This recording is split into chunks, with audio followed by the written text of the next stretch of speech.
Bonjour à tous. Alors, je tenais d'abord à m'excuser pour mon silence pendant 2 semaines environ. Je n'ai pas publié de vidéo, tout simplement parce que j'étais un tout petit peu pris par autre chose. Alors, bienvenue dans cette nouvelle vidéo sur comprendre les plans de coffrage. Alors, si vous êtes dans le domaine de la construction, vous savez donc à quel point c'est important de bien comprendre les plans de coffrage pour garantir, n'est-ce pas, une construction réussie et solide.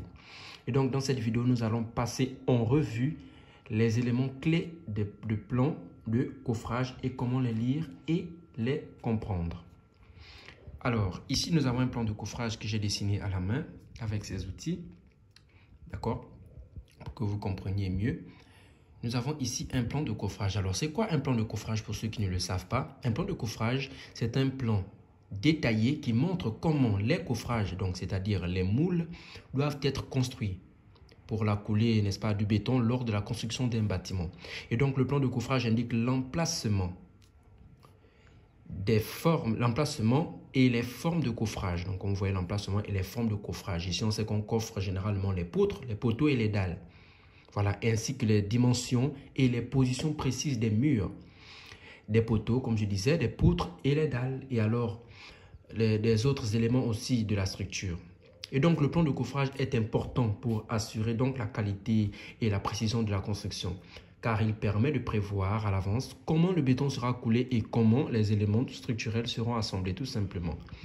Alors ici, on va un tout petit peu expliquer de quoi il s'agit, les différents éléments ici. Alors, nous allons commencer par l'enveloppe, c'est-à-dire l'enveloppe extérieure. Alors, ici, tous les éléments que vous voyez ici pochés, d'accord? Il s'agit là des poteaux. Tous les éléments pochés, c'est-à-dire tous les éléments que vous voyez en noir gras, il s'agit là des poteaux. Donc, ils peuvent avoir des mêmes dimensions, c'est-à-dire la même section, comme ils ne peuvent pas aussi avoir la même section. Alors, c'est très important de bien représenter le dessin. Il ne suffit pas de tracer, il faut respecter la hiérarchie des traits. Quand je parle de hiérarchie des traits, je parle là de traits forts, traits moyens, traits mixtes, etc., traits interrompus, etc. Alors, ici, on doit utiliser le trait continu fort. À quoi sert le trait continu fort? Le trait continu fort ici, c'est certainement, vous pouvez l'utiliser pour faire le pochage de vos poteaux ou encore pour les poutres. Sachez bien que le plan de coffrage, on représente généralement les poutres, d'accord? Parfois aussi les murs, bien sûr. Donc ici, il s'agit des poutres. Donc là, vous utilisez des traits forts pour bien montrer les poutres. Et les traits continus fins. Il faut faire la différence. Très fort, il est plus renforcé, d'accord? Très continu fin, il est moins foncé, d'accord? Et ces traits-là sont généralement utilisés pour les cotations. Comme vous voyez ici, les cotations sont à une épaisseur moins importante que celle des poutres. Voilà. Ici, vous avez aussi le trait mixte. Le trait mixte ici, c'est le trait que vous voyez là. C'est un long tiret, un petit, un long, un petit, un long, un petit. Ici, le trait là représente les axes. C'est un trait mixte fin avec un stylo de type 02, d'accord, que vous pouvez tracer comme ceci. Un stylo Rotring ou Rapido de type 02 que vous utilisez pour faire ce trait mixte là. Vous avez le trait renforcé. Ce trait renforcé là, généralement aussi, c'est pour les sections. Là, c'est quand vous allez faire la coupe.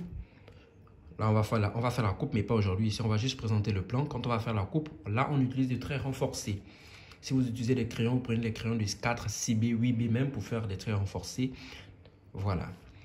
Ici, alors, j'ai parlé déjà des poteaux, les représentations des traits. Ici, donc, comme je disais, nous avons les poutres. Pardon, ici, c'est les poutres, les poutres. Comment savoir que c'est une poutre? Il suffit juste de regarder la cotation. Quand vous voyez ici 6, 20 fois 56, ici, le 6 désigne en fait le numéro, sinon c'est la désignation des poutres. Parce que quand vous voyez P, P signifie poteau. Et comme on sait que la poutre commence aussi par P, on ne peut plus mettre P, sinon on peut faire une confusion. Donc P, c'est pour le poteau. Comme vous voyez ici, P2 désigne le poteau P2. Maintenant, pour la poutre, on ne va plus mettre P, on va directement mettre une désignation par numéro. Ici, il s'agit du numéro 6, 20 fois 56. Alors, 20 fois 56 désigne ici la section. Quand on parle de section, on parle de comme une coupe en fait. Quand on parle de section, en fait, c'est la largeur et la hauteur. Et ici, on nous dit 6, donc c'est la poutre numéro 6, 20 fois 56. Ça veut dire largeur 20 et la hauteur 56. Alors, la première dimension, c'est la largeur. La seconde, c'est la hauteur. Donc, la section, ça veut dire nous sommes là, 20 fois 56. Ça, c'est la section de notre poutre. Pareil pour ici, nous avons la poutre 5, 20 fois 56. Ici, 6, la poutre 6, 20 fois 56. Ici, la poutre numéro 1, 20 fois 45. Vous voyez, la hauteur est différente, elle est à 45. Ici, vous avez la poutre 5, 20 fois 56. La poutre 3, 20 fois 40. Vous voyez, la hauteur est différente. La poutre 4, 20 fois 30. La poutre 3, 20 fois 40. Généralement, les poutres qui ont le même numéro ont la même section, la plupart du temps. Quand vous voyez ici la poutre 6, vous allez voir qu'elles ont la même section. La poutre 4, 20 fois 30. Ici aussi, la poutre 4, 20 fois 30, la même section. Poutre 3, 20 fois 40. Poutre 3, 20 fois 40. Donc, généralement, les numéros qui se répètent ont la même section quand il s'agit de poutres. Alors, ici, quand on met les traits mixtes fins, c'est pour montrer les axes de nos poutres. Si on a une poutre de 20, alors si on met un trait d'axe, ça veut dire qu'on a 10 cm de chaque côté. D'accord? Comme vous voyez ici, nous avons une poutre. On va venir là. Est-ce qu'on peut voir ça bien? Voilà. On a 20. Si on fait le prolongement ici, on a 20. Donc, notre poutre fait 20 cm, comme on peut le voir sur la notation ici, 20 fois 56. Donc, la poutre fait 20. Donc, le trait d'axe passe au milieu. Donc, 10 cm de part et d'autre. Alors, on va parler des dalles. Ici, ce qu'il faut savoir, c'est que comment savoir qu'il s'agit d'une dalle? Dès que vous voyez une diagonale sur tout le rectangle ou le carré, avec un cercle mentionnant à l'intérieur une lettre de l'alphabet, il s'agit là d'une dalle. Le A, B, C, D, E, F, G, c'est la numérotation des dalles. C'est comme si on peut dire dalle 1, dalle 1, pardon, dalle 2, dalle 3, dalle 4, dalle 5, dalle 6, dalle 7. Au lieu de mettre les chiffres, on va mettre les lettres qui désignent la numérotation. En fait, donc là, il s'agit de la dalle A, d'accord, dalle B, dalle C, dalle, ainsi de suite. Donc, il ne faut pas avoir peur quand vous voyez ces lettres-là. C'est juste pour la numérotation, sinon l'appellation des dalles. Donc, quand vous voyez la diagonale, automatiquement, il s'agit là d'une dalle. Alors, ici, nous allons parler de le plus 275. Alors, vous savez très bien que lorsque l'on met plus et une dimension, il s'agit là, bien évidemment, de la hauteur finie. Pas sous plafond, mais la hauteur sur plafond, si je peux dire ça comme ça. Donc, plus 275 veut dire du niveau 0 à une hauteur de 2,75 m. Donc, notre dalle A est située à une hauteur de 2,75 m. Donc, du sol à sur la dalle, nous avons une hauteur de 2,75 m.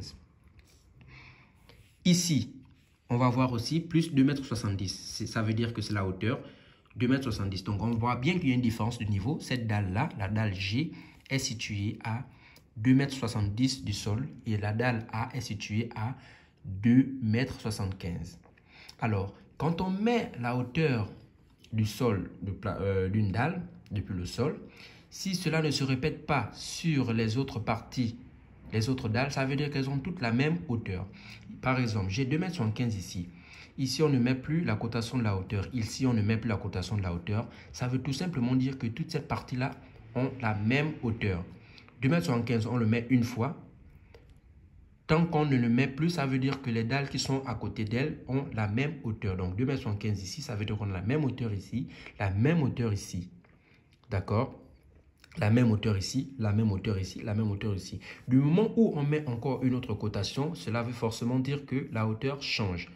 Donc toutes les zones où les cotations de hauteur n'existent pas, ces zones-là ont la même hauteur que la première dalle qui a été cotée. Comme ici, on voit bien 2,70 m, ça veut dire que toute cette partie de dalle fait une hauteur de 2,70 m du sol. D'accord? Alors, ici, on va revenir à quel niveau? Là, on voit deux cercles. Il faut faire la différence entre un cercle et deux cercles. Quand vous voyez un cercle avec un plus à l'intérieur, c'est pour la cotation de la hauteur de la dalle à partir du sol.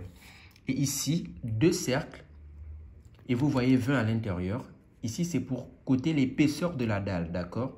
Vous pouvez voir 20 avec deux cercles, comme vous pouvez voir 20 avec un seul cercle. Vous pouvez voir 20 avec un seul cercle. Là, il ne s'agit pas de la hauteur, il s'agit toujours de l'épaisseur de la dalle. Mais il y a une différence encore entre ces deux annotations. Alors, avec deux cercles, comme vous voyez ici, 20, c'est l'épaisseur de la dalle avec 2 cercles. Ça veut tout simplement dire que c'est une dalle pleine. Donc, c'est une dalle qu'on a coulée, une dalle pleine. Vous savez bien ce que ça veut dire une dalle pleine. Alors, quand il s'agit d'un cercle, c'est toujours une dalle pleine. D'accord? Quand il s'agit d'un cercle, c'est toujours une dalle pleine. Maintenant, quand vous voyez ceci, par exemple, non, je vais faire ça. Par exemple, 16 plus 4 entouré 2 fois. 2 cercles, 16 plus 4. Là, il s'agit d'une dalle avec ourdi. C'est-à-dire les 16 représentent les ourdis et les 4 cm représentent la couche de l'épaisseur de la dalle en béton. Donc les 16 cm, c'est l'épaisseur de l'ourdi et les 4 cm, c'est l'épaisseur de la couche de béton que l'on va venir verser. Donc il faut bien faire la différence. Quand vous voyez 2 cercles entourés, un nombre, c'est l'épaisseur de la dalle pleine. Quand vous voyez un seul nombre simple comme ça, c'est une dalle pleine. Et quand vous voyez un nombre plus un chiffre, là il s'agit d'une dalle avec ourdi. Donc le premier chiffre, sinon le premier nombre désigne l'épaisseur de l'ourdi et le second chiffre là désigne l'épaisseur de la dalle, la couche de béton. Alors, qu'est-ce que l'on n'a pas dit? Ici, vous voyez ici c'est C1. C1 ici veut dire console. Alors c'est quoi une console? Une console, c'est un élément qui sert de support pour la structure de coffrage en béton. Elle peut être utilisée pour soutenir une charge importante ou pour créer encore une ouverture dans un mur porteur sans pour autant affecter la stabilité de la structure. Ils sont le plus souvent utilisés, oui, dans les constructions de bâtiments industriels ou commerciaux. Alors, quand vous voyez des traits horizontaux dans la console, c'est qu'il s'agit d'une console inclinée. Comme vous voyez là, quand vous voyez les traits horizontaux, c'est qu'il s'agit d'une console inclinée.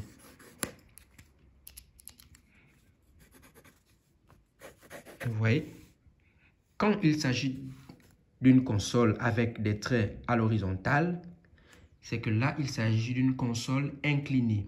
Et s'il n'y avait pas de traits à l'intérieur, là, on devait parler d'une console plutôt droite. Il faut faire la différence. Quand vous voyez console C veut dire console 1, donc C1, console 1. Si vous voyez des traits à l'horizontale, c'est qu'il s'agit d'une console inclinée. S'il n'y a pas de traits horizontaux à l'intérieur, c'est qu'il s'agit d'une console droite. Quand c'est comme ça, on appelle ça console droite et ici, console inclinée. Alors, ici, on se pose toujours la question, mais c'est quoi ce pochage là où... Là, en fait, c'est un vide.